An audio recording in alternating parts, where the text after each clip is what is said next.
मुल्क में टेलीकम्युनिकेशन के शोबे में एक नए इनकलाब का आगाज। मरकजी काबीना ने 5G स्पेक्ट्रम की नीलामी को दी मंजूरी।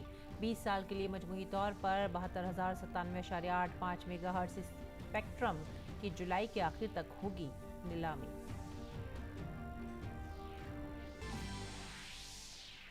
फौज में भर्ती के हवाले से तारीखी अग्निपथ स्कीम के मुताबिक वजारत दाखिला की बड़ी पहल। स्कीम के तहत 4 साल मुकम्मल करने वाले अग्निवीरों को मरकजी मुसल्लह अफवाज में दी जाएगी तरजीह।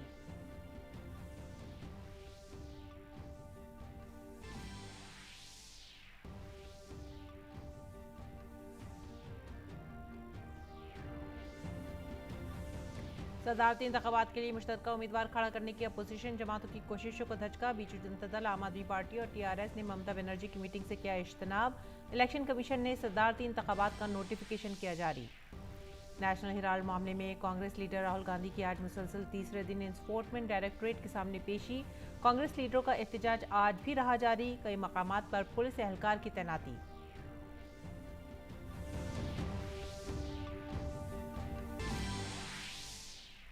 जम्मू कश्मीर के शोपियां में सिक्योरिटी फोर्सेस ने लश्कर के 2 दहशतगर्दों को मार गिराया। मारे गए दहशतगर्दों में से एक कुलगाम में बैंक मैनेजर के कत्ल में था मुलव्विस।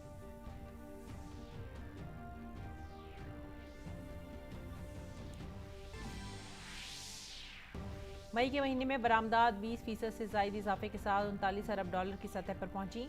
अप्रैल मई में बरामदात में 25% से ज्यादा इजाफा, दरामदात में 63% का हुआ इजाफा।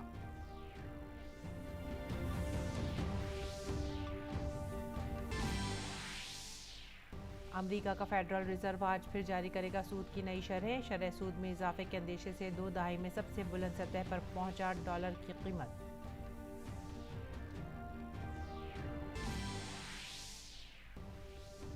दुनिया भर में बढ़ते मंकी पॉक्स के मामलों के पेश नज़र आलमी इदारा सेहत आइंदा हफ्ते करेगा हंगामी मीटिंग में इन्फेक्शन को आलमी हंगामी सूरत हाल देने पर होगा गौर।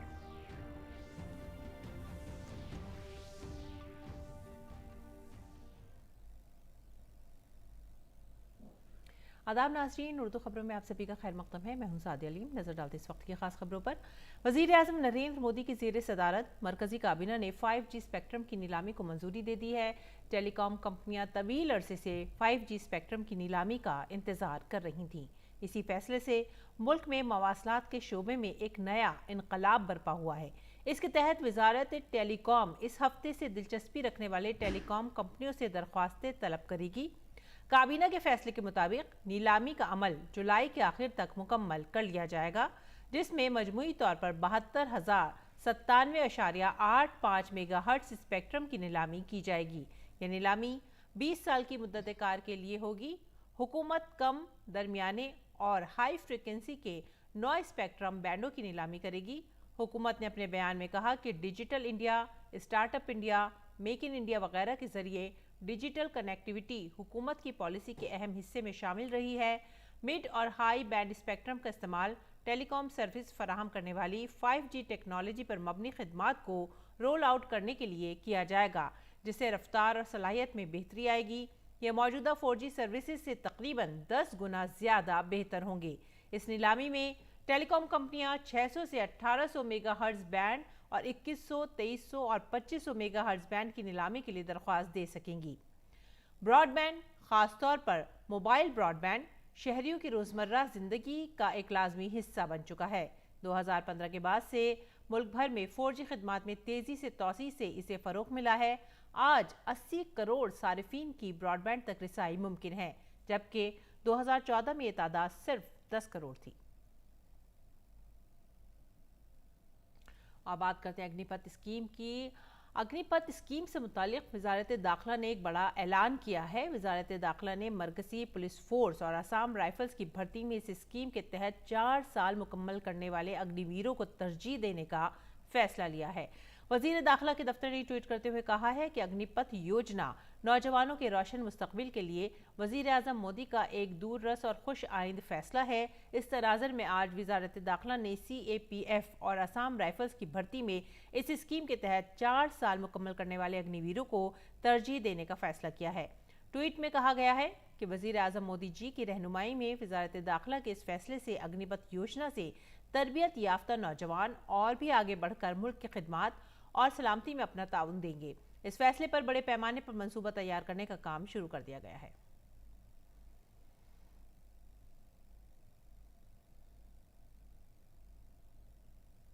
मरकजी हुकूमत के वज़रा और बीजेपी के रहनुमाओं ने फौज के तीनों अहम दस्तों आर्मी, फिजाइया और बहरिया में जवानों की भर्ती के लिए हुकूमत हिंद की जानिब से नई पहल अग्निपथ योजना की तारीफ करते हुए इसे एक दूरअंदेश तारीखी और इनकलाबी फैसला करार दिया है। और आइए बात करते हैं अग्निवीर की दीगर खसूसियात की। इनकी मुलाजमत 44 बरस की होगी। इनकी तनख्वाह 30,000 से 40,000 रुपये होगी। इनका बीमा 48 लाख रुपए का किया जाएगा। और इसके अलावा अग्निपथ स्कीम के तहत उनकी भर्ती होगी। मौजूदा तिब्बी और जिस्मानी उसूलों के मुताबिक उनका इंतखाब किया जाएगा। खवातीन को भी खिदमत करने की ज़रूरियात की बुनियाद पर मौक़े मिलेंगे। 17.5 से 21 बरस के नौजवान इसके लिए दरख्वास्त दे सकेंगे। 10वीं या 12वीं पास की तालीमी काबिलियत इसके लिए लाजमी होगी। अग्निवीरों को तीनों खिदमात के मुस्तकिल फौजियों की तरह ही अवार्ड्स, मेडल और इंश्योरेंस कवर मिलेंगे। इनके सर्विस फंड पैकेज की बात अगर करें तो 4 साल मुकम्मल होने पर तकरीबन 12 लाख रुपए मिलेंगे। इसमें इनकम टैक्स छूट भी दी जाएगी। इन अग्निवीरों का कौम की तामीर में अहम किरदार होगा। नौजवानों के लिए कौम की तामीर में हिस्सा लेने का ये एक मुनफरिद मौका होगा। बेहतरीन इदारों में तरबियत और उनकी महारतों और काबिलियत को बढ़ाने का भी मौका मिलेगा। नज़्म ज़ब्त पर काम करने वाले हुनरमंद नौजवानों का ये एक टैलेंट पूल होगा। 4 साल के बाद दीगर मरकजी हुकूमत की भर्तियों में उन्हें तरजीह मिलेगी। इसके अलावा ये नौजवान माशरे के लिए रोल मॉडल होंगे।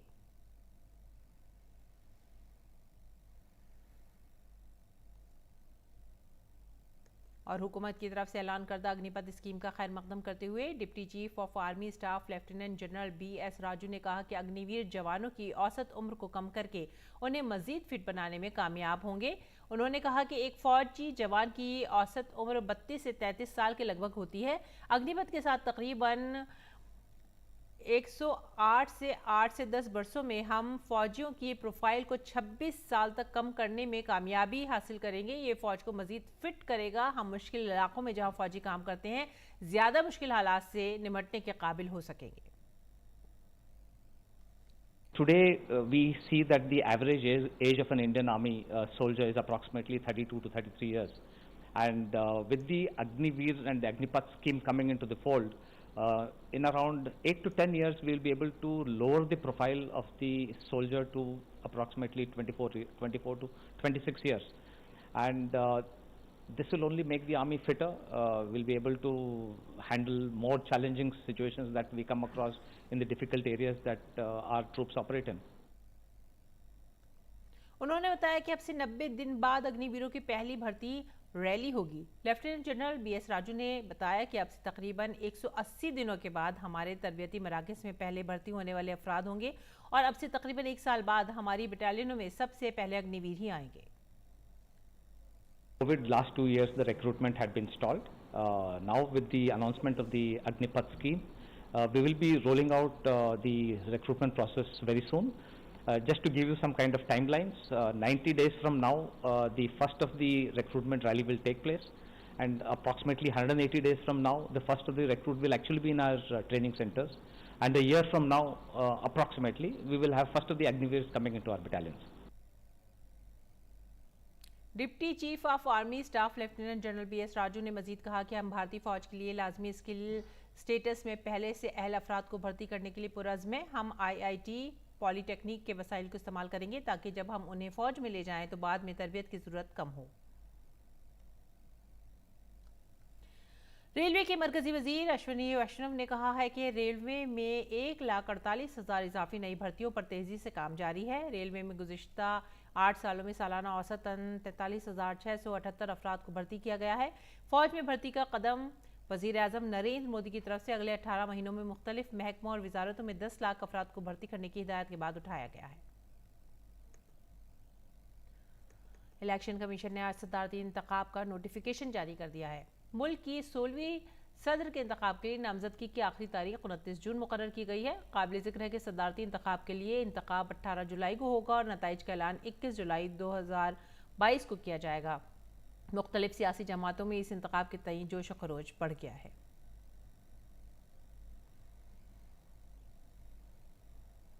अगली खबर, मगरबी बंगाल की वज़ीर आला ममता बनर्जी 2024 के लोकसभा इंतखाबात से कबल अपोजिशन जमातों को मुत्तहिद करने और नई दिल्ली में सदारती इंतखाबात के लिए मुश्तरका हिकमत अमली तैयार करने के लिए अपोजिशन रहनुमाओं से मुलाकात करने वाली हैं। बीजू जनता दल, आम आदमी पार्टी और तेलंगाना राष्ट्र समिति ने TMC सुप्रीमो की तरफ से बुलाई गई मीटिंग को नज़रअंदाज किया। तीनों जमातें इस इजलास में शिरकत नहीं कर रही हैं। सदारती उम्मीदवार के ऐलान के बाद आम आदमी पार्टी ने इस पर गौर करने का फैसला किया है। YSRCP, AIMIM और TDP को इस मीटिंग के लिए नहीं बुलाया गया है।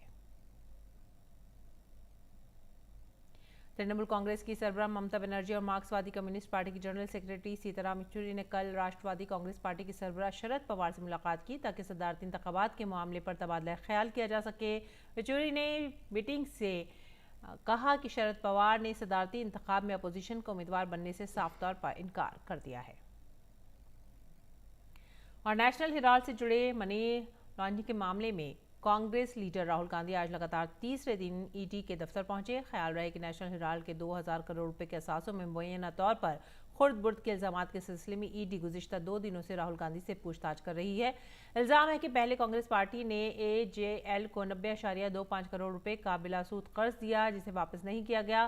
फिर नवंबर 2010 में यंग इंडियन लिमिटेड के नाम से एक कंपनी शुरू की गई, जिसमें सोनिया और राहुल गांधी के 38% हसस हैं। कंपनी के बाकी 12% हसस मोतीलाल वोरा और ऑस्कर फर्नांडिस के पास हैं। कंपनी कायम करने का मकसद AJL पर 90.25 करोड़ रुपए की वाजिबात को ख़त्म करना था।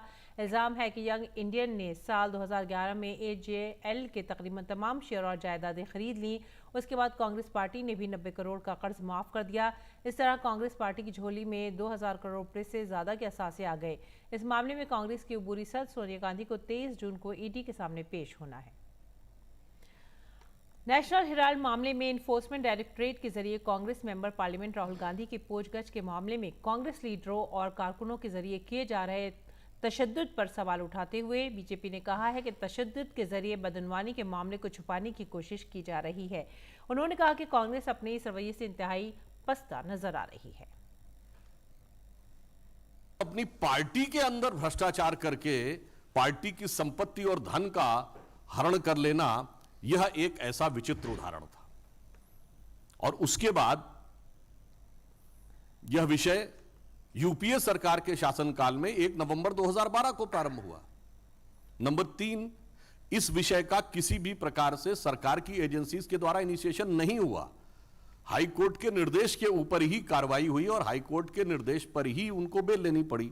जिस प्रकार की हरकतें विगत 3 दिनों से दिखाई पड़ रही हैं और हिंसा की आड़ लेकर भ्रष्टाचार को छुपाने का प्रयास हो रहा है, तो कितनी लघुता, कितना छोटापन नेतृत्व का दिखाई पड़ रहा है।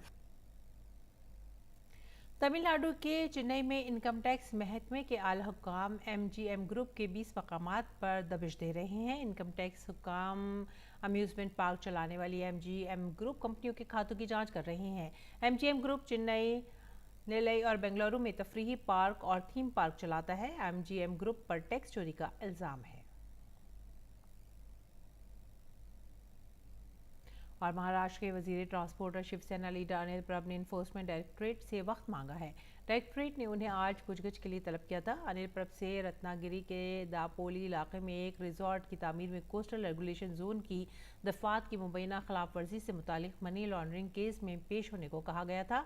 ईडी ने हाल ही में परब के खिलाफ मनी लॉन्ड्रिंग का मुकदमा दर्ज किया था। 26 मई को परब की 2 रिहाइशगाहों समेत तकरीबन 7 मकामात पर तलाशी ली गई थी। अगली खबर जम्मू कश्मीर से। जम्मू कश्मीर के शोपियां में सिक्योरिटी फोर्सेज और दहशतगर्दों के दरमियान तसादुम हुआ। सिक्योरिटी फोर्सेज ने इस तसादुम में ममनुआ दहशतगर्द तंजीम लश्कर से ताल्लुक़ रखने वाले 2 दहशतगर्दों को हलाक कर दिया। मारे गए दहशतगर्दों से एक की शिनाख्त शोपिया के जान मोहम्मद लोन के तौर पर हुई है। मारे गए दहशतगर्दों में से एक कुलगाम में बैंक मैनेजर के कत्ल में भी मुलव्विस था। इंडोनेशिया की वज़ीर ख़ारजा रेटनो मार्सुडी भारत आसियान वज़राए ख़ारजा की मीटिंग में शिरकत के लिए आज से भारत के दौरे पर हैं। आसियान ममालिक के वज़राए ख़ारजा का इजलास 16 और 17 जून को नई दिल्ली में होगा। इस इजलास में आसियान ममालिक के वज़राए ख़ारजा और तंजीम के सेक्रेटरी जनरल शिरकत करेंगे।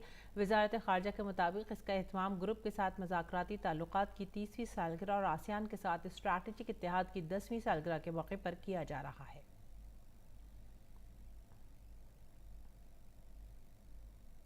और स्पेन के वज़ीर ख़ारजा आज से भारत के सरकारी दौरे पर हैं। वो अपने भारतीय हममनसब डॉक्टर एस जयशंकर के साथ बाहिमी मफादात, दो तरफ़ा इलाक़ाई और बैनुल अक़वामी उमूर पर तबादला ख़्याल करेंगे। काबिल ज़िक्र है कि भारत और स्पेन के दरमियान करीबी और दोस्ताना ताल्लुकात हैं। 2017 में वज़ीर आज़म नरेंद्र मोदी के स्पेन दौरे के बाद दोनों ममालिक के माबैन दो तरफ़ा ताल्लुकात को एक नई रफ्तार मिली थी। अल्ब्रिज का दौरा हमारे दो तरफ़ा ताल्लुकात के मुकम्मल पहलू का जायज़ा लेने, आबो हवा, सकाफती शोबे, तिजारत, दिफा, साइंस और टेक्नोलॉजी समेत दीगर शोबों में शराकतदारी को मज़ीद गहरा करने का ज़रिया बनेंगे। मईशत से मुताल्लिक़ खबरों में मई के महीने में मुल्क की बरामदात 20% से ज़ायद इजाफे के साथ $39 अरब की सतह पर पहुंच गई हैं। अप्रैल और मई के महीने में बरामदात में 25% से ज़ायद का इजाफा देखा गया, जबकि दरामदात में 63% का इजाफा देखा गया।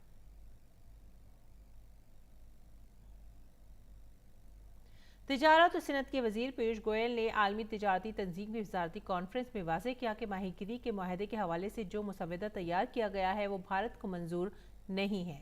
मुसव्वदे के मुताबिक WTO माहीगिरी को महदूद करने के साथ साथ माहीगीरों को मिलने वाली सब्सिडी और इक़्तिसादी ताउन पर रोक लगाना चाहता है। पीयूष गोयल ने कहा कि भारत हर माहीगीर को सिर्फ $15 की सब्सिडी देता है, जबकि डेनमार्क जैसे ममालिक सालाना $75,000, स्वीडन $65,000, कनाडा $21,000, जापान $7,000 और अमेरिका $4,000 से ज़्यादा हर माहीगीर को सब्सिडी देते हैं। मरकजी वजीर किरण रिजिजू ने भारत वफ्द के साथ मंगोलिया के अपने दौरे के दौरान मंगोलिया के सदर के साथ दो तरफा बातचीत की। बातचीत के दौरान मंगोलिया के सदर ने कोविड में मदद के लिए भारत का शुक्रिया अदा किया। साथ ही उन्होंने ऑयल रिफाइनरी की तामीर में हुई पेशरफ्त पर भी शुक्रिया अदा किया। इस मौके पर भारतीय वफ्द ने इक़्तिसादी ताल्लुकात को मजीद आगे ले जाने पर भी जोर दिया। वहीं कल भारत से ले जाए गए भगवान बुद्ध के बाक़ियात मंगोलियन बुद्ध जयंती के मौके पर नुमाइश में रखे गए। 2000 साल पुराने सकाफती रूहानी ताल्लुकात के साथ साथ जदीद दौर में भारत और मंगोलिया के सतह पर ताउन को आगे बढ़ाते रहे हैं। दो तरफा ताल्लुकात की सबसे बड़ी मिसाल मंगोलिया में भारत की $1 अरब की मदद से कायम होने वाली तेल रिफाइनरी है, जिसका काम शुरू हो चुका है। इस पर मंगोलिया में भारतीय सफ़ीर MP सिंह ने बताया कि मंगोल रिफाइनरी प्रोजेक्ट भारत सरकार के line of credit LOC programme के तहत शुरू किया गया है। अब तक का सबसे बड़ा मंसूबा है। ये मंसूबा मंगोलिया की 3/4 ईंधन की ज़रूरियात को भी पूरा करेगा। मंगोलिया के खारजा सेक्रेटरी ने कहा कि भारत भी मंगोलिया के ज़ेर एहतमाम खान कुस्ट नामी सालाना कसीरुल जहती मुश्तरका तरबियती मश्क में सरगर्मी से हिस्सा लेता है। दो तरफा जंगी मश्क नोमैडिक एलिफेंट फौजी ताउन की एक बड़ी जहद के तौर पर उभरी है। Defense partnership is also one of the very fundamental cooperation between our two countries, and India has been participating our Conquest event almost since the beginning, and then these events are taking place in these days, and the future of the defense sector is also flourish in the future, and obviously we are considering of reciprocally having a military attrition in the future. बैनुल अक़वामी खबरों में America का federal reserve आज से फिर से नई शरह सूद जारी करेगा। शरह सूद में इजाफे के खदशे के पेश नज़र डॉलर की कीमत 2 दहाइयों की बुलंदतरीन सतह पर है।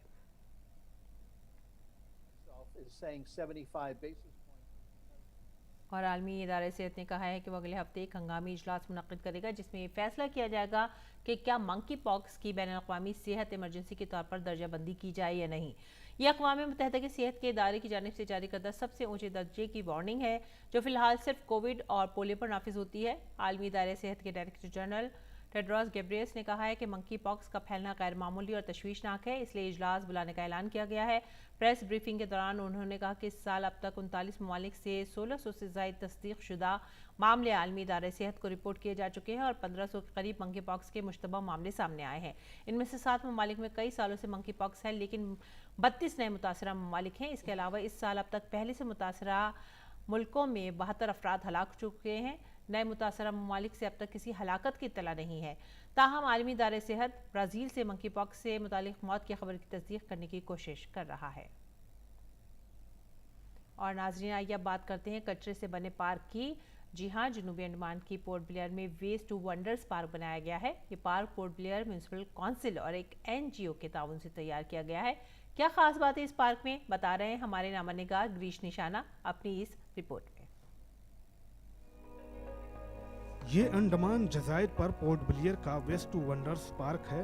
यहाँ आपको एक से बढ़कर एक खूबसूरत शक्लें देखने को मिलेंगी और वो भी कचरे से बनी हुई हैं। जी हाँ, ये पूरा पार्क कभी कचरे का ढेर हुआ करता था, लेकिन पोर्ट ब्लेयर म्युनिसिपल काउंसिल यानी PBMC और NGO नवोदया फाउंडेशन ने मिलकर इसे एक शानदार शक्ल दी, जिसे अब वेस्ट टू वंडर्स पार्क के नाम से जाना जाता है। इस जगह पे हम लोग यहाँ पे आसपास के लोग जितने भी हैं यहाँ पे कचरा जो है कूड़ा यहाँ पे डालते थे और यहीं पे सेग्रीगेट होता था। तो काफ़ी हम लोगों ने प्लान करा कि ये इतना रेजिडेंशियल एरिया इसको यहाँ से हटाकर और यहाँ पे जो है एक वेस्ट टू वंडर पार्क बनाने का जो है काम करें।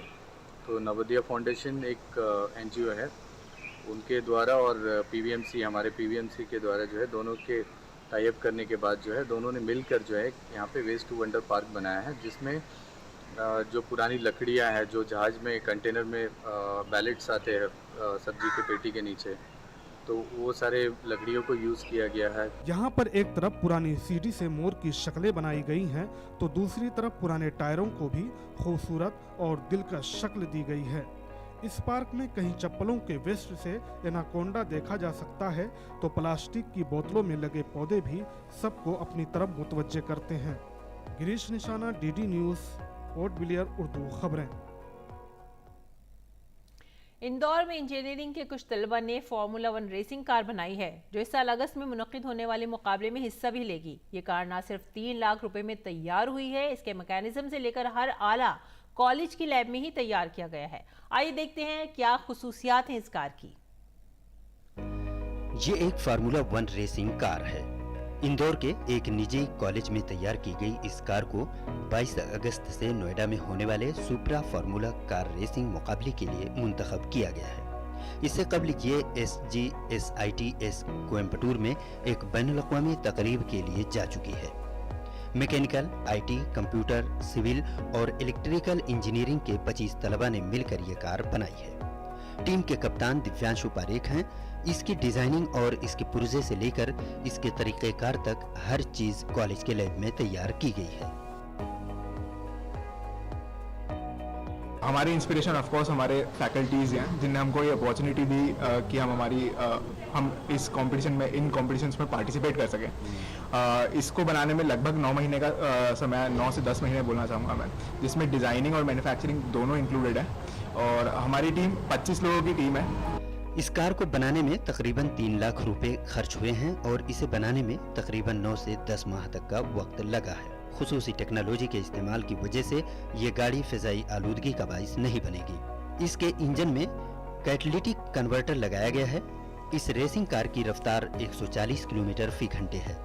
कार के पहिए, वुड के मास्टर सिलेंडर और हुसियर के टायर और रिम को इंपोर्ट करके लगाया गया है। इस वक्त इस गाड़ी में कुछ मैकेनिकल मसला है, जिस पर काबू पाने के लिए ये टीम दिन रात काम कर रही है। मैकेनिकल इंस्पेक्शन पार कर लिया था कोयम्बटूर में। हमारी गाड़ी नॉइज टेस्ट के लिए गई थी, लेकिन वहाँ पे एक ब्रेकडाउन आ गया था हमको, इसलिए हम उसके आगे नहीं जा पाए थे। तो हम इसी को, यही गाड़ी को ऑप्टिमाइज कर रहे हैं। और कुछ दिक्कतें ऐसी थी कि हमारी गाड़ी टर्निंग में थोड़ी सी एक अलग थोड़ा सा कैरेक्टरिस्टिक शो कर रही थी। अभी हम उसको भी ऑप्टिमाइज कर रहे हैं और हम चाह रहे हैं कि हम सुपरा एसी इंडिया में काफ़ी अच्छे से जाएं। कोविड के कारण थोड़ा सा फंड्स की कमी थी हमको, और हम इस बार चाहेंगे कि कुछ लोग हमको और कंट्रीब्यूट करें, ताकि हम इस कंपटीशन में, जिस कंपटीशन में हम जा रहे हैं, उसमें काफ़ी अच्छे से और एक्सेल कर सकें। टीम के मुताबिक 22 अगस्त से पहले कार को अपडेट करना है, जिसमें कार का वजन कम करने पर फोकस है। Bureau report, DD news Urdu खबरें। आखिर में अहम खबरों की सुर्खियां एक बार फिर से। मुल्क में टेलीकम्युनिकेशन के शोबे में एक नए इनकलाब का आगाज़। मरकजी काबिने ने 5G स्पेक्ट्रम की नीलामी को दी मंजूरी। 20 साल के लिए मजमूई तौर पर 72,097.85 मेगाहर्ट्ज़ स्पेक्ट्रम की जुलाई के आखिर तक होगी नीलामी।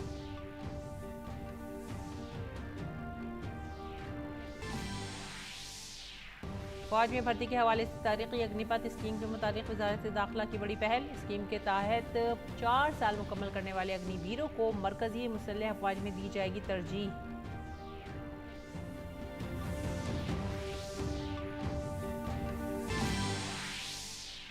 सदारती इंतखाबात के लिए मुश्तरका उम्मीदवार खड़े करने की अपोजिशन जमातों की कोशिशों को धचका। बीजू जनता दल, आम आदमी पार्टी और TRS ने ममता बनर्जी की मीटिंग से किया इज्तनाब।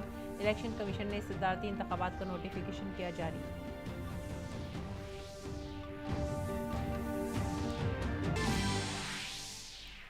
नेशनल हेराल्ड मामले में कांग्रेस लीडर राहुल गांधी की आज मुसलसल तीसरे दिन इन्फोर्समेंट डायरेक्टरेट के सामने पेशी। कांग्रेस लीडरों का एहतजाज आज भी रहा जारी। कई मकामात पर पुलिस एहलकार की तैनाती।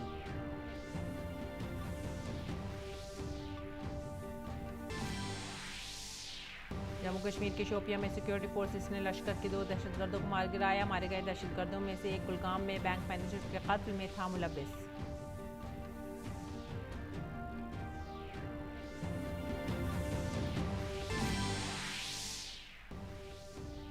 मई के महीने में बरामदात 20% से जायद इजाफे के साथ 39 अरब डॉलर की सतह पर पहुंची। अप्रैल मई में बरामदात में 25% से जायद इजाफा। दरामदात में 63% का हुआ इजाफा।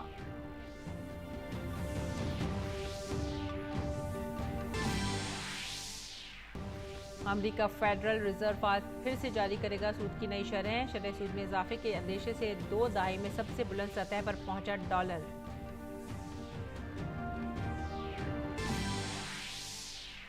दुनिया भर में बढ़ते मंकी पॉक्स के मामलों के पेश नज़र आलमी इदारा सेहत आइंदा हफ्ते करेगा हंगामी मीटिंग में इन्फेक्शन को आलमी हंगामी सूरत हाल करार देने पर होगा गौर ख़ास।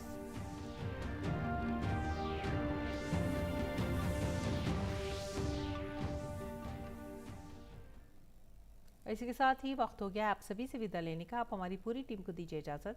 आदाब।